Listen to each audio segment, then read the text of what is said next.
2008 Grade 9 Friar Math Contest. A magic square is a grid of numbers in which the sum of the numbers in each row, column, and diagonal is the same. For example, that is a magic square. And the sum in this particular one is 15. A magic square is to be formed using the 9 integers from 11 to 19. Calculate the sum of the 9 integers from 11 to 19.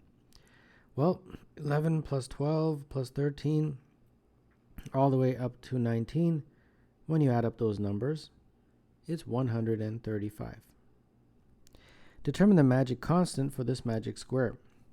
Well, because it's a 3 by 3 square, that means that each row will have to have the same sum. So this will be A, this will be A, and this will be A in terms of the sum. Now the entire sum, of course, is 3A, and the entire sum is equivalent to the entire sum of the numbers, which we just calculated as 135. So therefore A would be 135 divided by 3, which is 45. So as you can see, part 1 leads into part 2. Complete the magic square with the following entries. Okay, so we just got to fiddle around with this, right? So if you look at the top row, we have 18 plus 11 plus that number, and that's got to equal 45. So when you do this math, you can figure out that that's 16.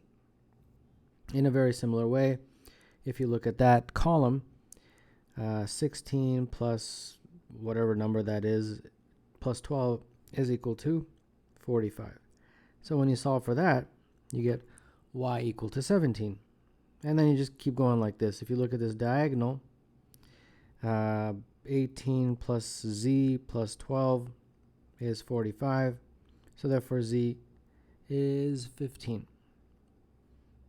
And as you can see, you just kind of keep going like this. Then you do the same thing for that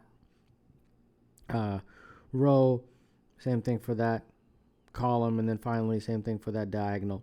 And then when you do, you get the numbers 13, 14, and 19, and that completes the magic square. So I'm sure you could do that on your own.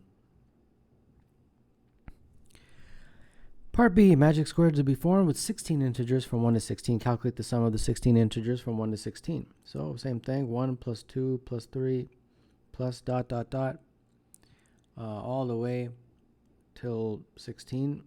And there's a formula, right? Some of you know that 16 times 17 all divided by 2. And it doesn't matter, you don't really need a formula. It's 136. Determine the magic constant. Okay, so as you can see, this square is a little bit different from that square because this square now is a 4 by 4. So we have 4. Before we had 3 rows, now we have 4 rows. So if each row has a sum of A, then the total is 4A. And that 4A has to equal 136. So just a little bit different than the previous question. So therefore A is 34. So that's the magic constant. That's basically what each row or each column has to equal. And then complete the entries. Okay, same story. You know, let's look at that row. 16 plus 3 plus x plus 13 is equal to 34. And therefore, you just solve for this, and that's going to give you x equal to 2, I believe. Yeah, so 2 goes there. I'll do a couple more. That column, 13 plus y plus 12 plus 1, again, is equal to 34. And when you solve for this, you get y equal to 8. So put that 8 in there. Let's do that row. So that means 5 plus whatever letter you want to use, z, plus 11 plus 8 is equal to 34. And when you solve for that, you get 10. So put the 10 in there. And then the other ones I'm sure you can do. You can do this diagonal, and then you can do that column, and then you can do that row. And when you do, you'll get 9, 6, and 15. And that will complete that magic square.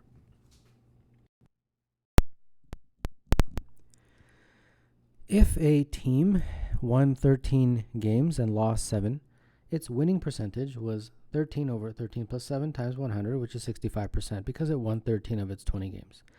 The Sharks played 10 games and won 8. They played 5 more and won 1. What is their winning percentage? So we'll make a little table, win, loss, and total. So initially they played 10 and they won 8. So that means they lost 2. And then they play 5 more games, and they won 1 game, and that means they lost 4. So the total numbers are 9, 6, and 15. So the percentage basically would be 9 over 15, or 9 over 9 plus 6, whichever way you want to write it, which is 9 over 15. And if you take out your calculator, you'll be able to figure out that this is 60%. It's 0.6, but then you multiply by 100%. Next one, the Emus won 4 of their first 10 games. The team played X more games and won all of them. Their final percentage was 70%. How many games did they play in total? Okay, so very similar, I think. So again, you make your win, loss, and total table. So first, they played 10 games, and they won 4. So that means they lost 6. And then they played another X games, and they won all of them. So then that means they lost 0. So this total is 4 plus X, and 6 and 10 plus X. So now they're saying that the winning percentage is 70. Okay, so they've given me the percentage. I've got to calculate X. So 4 plus X over 10 plus X, that is the 70%, which is 0.7. And then you just solve this equation. So 4 plus X will be equal to 7 plus 0.7X. So that means 3 is equal to 0.3X. So therefore X is equal to 10. Now they want the total. So the total is this guy right here. Total is 10 plus X. And since X is 10, that total would be 20. So 20 is the answer to that question. And we move on to part C. The Pink Devils started out the season with 7 wins and 3 losses. They lost all of their games for the rest of the season. Was there a point during the season when they had won exactly 2 out of the 7 of their games? Explain. Okay. Well, their win, loss, and total, they start off with 7 wins, 3 losses, so that's 10 games. And then we have a certain amount of games that they play for the rest of the season. We don't know how many. And they lost all of them, so they lost all. And then they're saying that at some point during the season, they have won 2 out of 7 of their games. So at some point in the season, we have played an additional, let's say, A games. And since they lose all of them, this will be A and this will be 0. So really what we're looking at is just this scenario. So that means the totals would be 7, 3 plus A, and 10 plus A. So let's figure this out. Winning percentage would therefore be 7 over 10 plus A. And they're saying, could this equal 2 over 7? Well, let's see. So cross multiplying at 49 is equal to 20 plus 2A. And that means 29 is equal to 2A. And therefore A is equal to 29 over 2. Well, that is not possible because A represents the number of games, and therefore A has to be an integer. So we can write that out. Since A must be an integer, A cannot equal 29 over 2, and therefore not possible. Not possible is the answer to that question that they're proposing right there.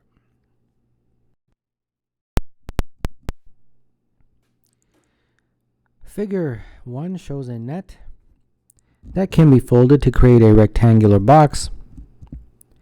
Determine the volume and surface area. So if we were to just make it into a box like that and then label it, it looks to me like it's a 4 by 4 on the bottom, and then the 7 is the height. So the volume is length times width times height. So in this case, it's 7 times 4 times 4. Sorry, that should be a 4. And that's 112. Surface area, okay, well, if you look over here, this is going to be a 7 by 4, since this is 4. And there's 4 of those guys. And then this one is just a 4 by 4. And there's 2 of them. So that's the calculation for the surface area. And when you do that, that gives you 144. So that's the answer for the surface area and the volume. In figure 2, the rectangular box has dimensions 2 by 2 by 6. From point A, an ant walked to point B, crossing all 4 of the side faces. The shortest path along which the ant could walk may be found by unfolding the box, as in figure 3, and drawing a straight line from A to B. Determine the length of AB in figure 3. All right. So they help you out a little bit, right? They kind of spell it out as to how to do this. I think that's very nice and generous of them. So basically all you have to do is just Pythagoras. This is 6, and then over here this looks like 2, 2, 2, 2. So that means, let's just call this point C. AC squared plus CB squared is AB squared. And then AC is 6, CB is 8, and then we have AB squared. So this looks like 36 plus 64 is AB squared, and therefore AB squared to me looks like 100, and therefore AB is 10. All right, great. So now the last one. In figure 4, the rectangular block has dimensions 3 by 4 by 5. A caterpillar is at corner A. Determine with justification the shortest possible distance from A to G along the surface of the block. So in a very similar way, we would have to open it up. So I'm going to open it up. So this first one is ADEH, right? The first surface. And then the next one over is DCGH, like that. And we want to go from A to, where are we going? A to G. So I guess we're going like that. Okay, that shouldn't be a problem. Let's just label this. This side, I believe, is 4. E to H is 5. And H to G is 3. So using Pythagoras, this is going to be 4 squared plus 8 squared is equal to AG squared, right? So that's what, 16 plus 64, and that's 80. So that means AG is the root of 80. But here's the thing. This question's a little tricky because some people might just end it right there and say, okay, I got the answer. Let's move on to the next question. But here's the thing. That's not the only path. There's actually a total of 6 paths you can take. This is one of those 6 paths. I'll do another one just to kind of make sure that you believe me. Another path would be as follows. You would start with A, B, C, D. So let's just label it A, B, C, D. But then you would go to another block that would be B, F, G, C. So as you can see, A, B, C, D is the top one here. And then you would actually go down to B, F, G, C, which is the one that is, I guess, facing the other way, facing outward. And that's another way of going from A to G, like that. And then if you make these dimensions, this is 3, this is 5, B to F is 4. So this is 4 and this is 3. So now AG squared is 5 squared plus 7 squared, I believe.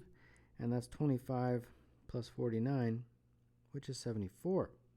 So therefore AG here is root 74. So as you can see, we actually got a shorter distance. And like I said, there's 6 paths in total, and I'll just write them out, and I'll let you do the drawing. So the first one we did was this one, which was ADHE to DCGH. The next one is A, B, C, D to B, C, G, F. And then there's 4 more. The other 4 are A, B, C, D to D, C, G, H. And that one is root 90 when you calculate it. I'll let you do the calculation. The next one is A, D, H, E. And that goes to E, H, G, F. And that's root 74. So that's a tie for the shortest. And then A, B, F, E to B, C, G, F. That's another one, and that's root 80. And the last one of the 6 is A, B, F, E to E, H, G, F. And that's root 90. So as you can see, the shortest possible distance is root 74. And I think that's a pretty complete solution.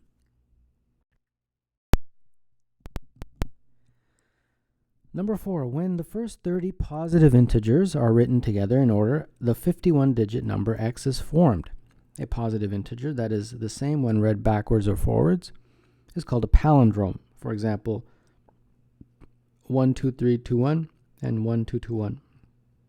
Determine the smallest number of digits that must be removed from x so that the remaining digits can be rearranged to form a palindrome. All right, so the first thing I'm going to do is look at this number x and sort of talk about how many of each digit appears. So how many 1s, how many 2s, how many 3s, and so on. So let's write them all out. And then you can easily count them. I have already counted them. There's 13 1s, there's 13 2s, there's 4 3s, and the rest of these guys, there's 3 of. So for example, here's a 0, here's a 0, and here's a 0. So that's why I wrote 3 zeros. And similarly, I counted all the other digits. So now we got to figure out how to make a palindrome. Well, a palindrome, as you can see, there's 2 types in my opinion. There's one that has an odd number. So they actually helped you out. They gave you a nice little example where you have 1 in the center, 1 number in the center, which could be anything. And then you have sort of a mirror image on either side. The other type of palindrome is when you have an even number of digits, and then it's just, you just chop it in half, and on this side is the same as that side. So that's the first sort of task, is do we want an even number or an odd number? I don't really know. So let's talk about this. We want to eliminate some of these. Now, for the most part, regardless of whether it's like this or like that, what's on one side is the same as what's on the other side. So it helps if there's an even number. For example, if there's an even number of 3s, we can just put 2 on one side, 2 on the other side. If there's an odd, that can work. We can put one of them in the middle, and then, for example, it's 13, we put 1 in the middle, and then there's 12 left, we put 6 and 6. Does that make sense? You put like a 1 here, and then you put 6 1s in here over this side, and then you put the other 6 1s on that side. So that's how we can kind of work with a 13. But the problem was we have 2 13s. So I just thought, okay, I'm going to keep this one. I'm going to do this kind of scenario. But with this 13 here, I've got to get rid of one of those. So I'm going to take away one of those 2s. This one's fine. I'm perfectly happy with an even number of 3s because I can just put 2 3s here and 2 3s over there. Well, you understand. 2 3s over here. I can't really squeeze it in. But these guys are a problem because I can't use them in the way they are. I can't have 3 because I've already taken care of the one in the middle. So I've got to get rid of one of each of these. So when I do, I've taken 1, 2, 3, 4, 5, 6, 7, 8 numbers is how many I've removed. Now let's see if I can make a palindrome. I think I can. First, let's just concentrate on this 1. There's 13 of them.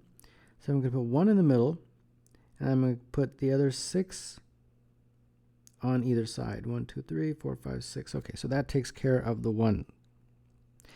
Now these 2s, I remember I removed 1, so I actually only have 12 of those left. So I can put 6 here. 1, 2, 3, 4, 5, 6. and 6 here. 1, 2, 3, 4, 5, 6. Okay, so that takes care of that. The 3's, this is fine. There's 4, so I can put 2 and 2. 2 and 2. Like that. And then, now for the 4's, I have only 2 of them, right? Because I removed 1. So I can just put 1 on each side. I can put a 4 here and a 4 here. And same story for the 5's, and same story for the 6's and 7's and 8's and 9's and 0's. But just make sure if you write the palindrome, don't put the 0 at the very end, because you can't have a 0 at the very beginning. You can put a 9 at the very end. Just put the 0 somewhere in the middle. So as you can see, when you do that, you can make a palindrome, and I'm sure you can do that. So the bottom line with this question is, how many did you remove? And the answer is 8 in this case. So that is basically how we answered part A. And then write out the full palindrome to kind of illustrate how you did it. Part B, determine the minimum number of digits that must be removed from X so that the remaining digits have a sum of 130. Okay, so we're going right back to the same question. And we want to remove digits so that their sum is going to be only 130. Okay, well, let's figure out what is the sum.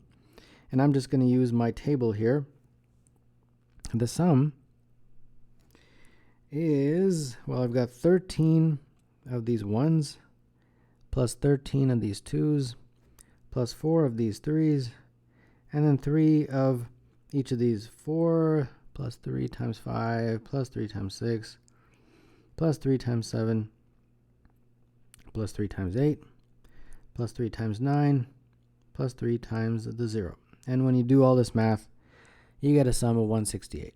Okay, so I have to somehow bring it down to 130. So I've got to bring 168 down to 130. So that means that is what? 38. So I've got to get rid of 38. Okay. And I want to do it the minimum way, right? So yeah, the minimum. So if I want to bring it down by 38, I'm going to try to get rid of some of the bigger ones. So if I take out the 9's, I think that will help. I only have 3 9's, so the maximum number of 9's I can remove is 3. So that's 27. So that brings me down to what? 11, right? Okay, so I got to remove another 11. I got an 8 here, so let me get rid of an 8, and then I would need to remove a 3. And that would bring me down to 0, which would basically mean I've removed 38. So how many did I remove? 1, 2, 3, 4, 5 numbers in order to get the sum of the remaining numbers to 130. So that's basically the answer to B. This answer, I believe, was 8. And this answer is 5. All right, so now we have the big one. Always a challenge, right? The last question. The first 50 positive integers are written in order. You get the 91-digit number y. Determine the minimum number of digits that must be removed from y so that the remaining digits have a sum of 210 and can be rearranged to form a palindrome. All right, so it looks like they combined part A and part B into one question. Okay. All right, so same kind of story. I'm going to start off by making a little bit of a tally of all the digits. So 1, 2, 3, 4, 5, 6, 7, 8, 9, and 0. So how many of each are in this big long number? And you can do that. You write this all out, right? They haven't written it all out. They've sort of just put ... But you write it all out and then start counting. How many ones? And when I counted, I got 15 ones, 15 2's, 15 3's, 15 4's, 6 of those 5's, 5 6's, 5 7's, 5 8's, 5 9's, and 5 0's. So that is the tally. And now I've got to figure out how to get a sum of 210. And then I've got to also make it a palindrome. So I've got 2 tasks here. So the first thing I'm going to do, which task should I challenge first here?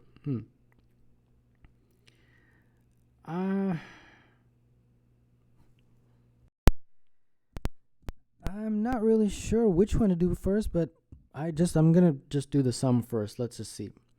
When I add up the sum, first of all, I've got to figure out what is the sum initially. So it's 15 times 1 plus 2 plus 3 plus 4.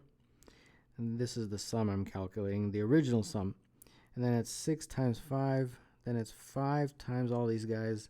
6 plus 7 plus 8 plus 9 plus 0. And then when you crunch out these numbers, you get a grand total of 330. So my initial total is 330, but I've got to bring it down to 210. So from 330, I've got to go to 210. So that means I have to get rid of 120, right? So if I get rid of 120, I will have solved that part of the question at least. All right, so I guess at this point, you just have to do trial and error. And again, we want the minimum. So because we want the minimum, I'm going to concentrate on some of these bigger numbers here. So let's get rid of all the 9s. And if I do, that's 45, right? That I've removed. Okay, so that means I'm down to 75, right? Because I wanted to remove 120, I've already removed this 45. Now let's concentrate on all the 8s, because that's another big number, well, second biggest number. And if I get rid of all the 8s, the 5 8s, that's 40 that I've removed, and that brings me down to 35, correct? Yeah. Okay, so now I've got to remove another 35. So what should I do? Let's see here. If I remove a 7, that would bring me down to 28. Yeah. And then let me keep a tally here. This is still 5, but this is now 0, right? Because I removed them. This is 0. This is now 4. Remember, as before, we want even numbers.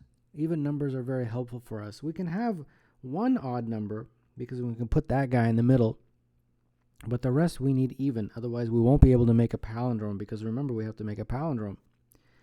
Now, I got rid of 1 7. And that put me at 4, so that's good. But I hesitate removing any more 7s. I want to get rid of a 6 because I want that to be 4. Yeah, because I have 5 of those.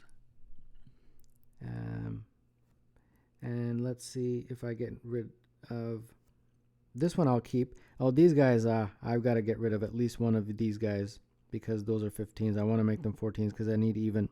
So that means I removed a 1, a 2, a 3, and a 4. So let's see here. What does this total? 7 plus 13 plus 10, 23. Is that right?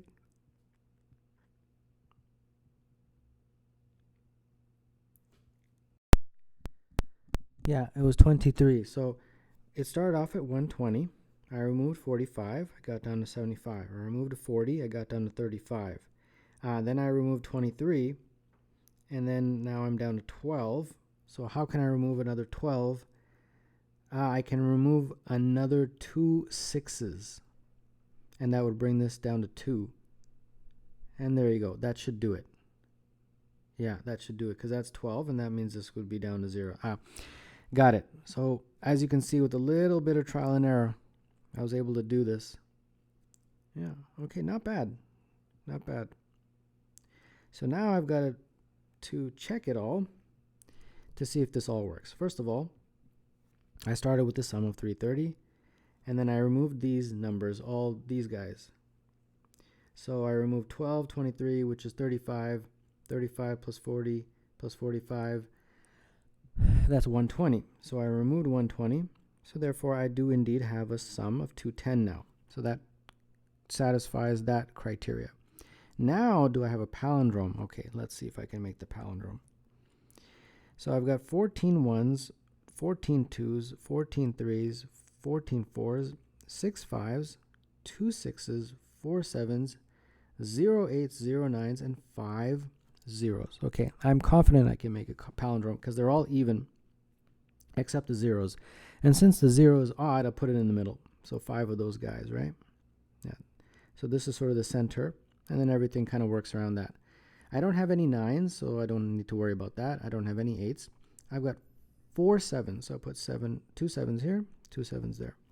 I've got only 2 6s, so I put a 6 here and a 6 here. Got 6 5s, so I put 3 of them here, and I put 3 of them here. And then, oh boy, I've got 14 of those, so I put 7 and 7. So I'll just put, 7 of these guys. I'm not going to write them all out. And then 7 of those guys there. Same thing with the 3s. There'll be 7 3s here and 7 3s there. Same thing with the 2s. There'll be 7 of those 2s there and 7 of those 2s there. And finally the 1s, 7 of them on this side and 7 of them on that side. And this is indeed a palindrome right here. So with a little bit of trial and error, you can figure this out, and that completes number 4.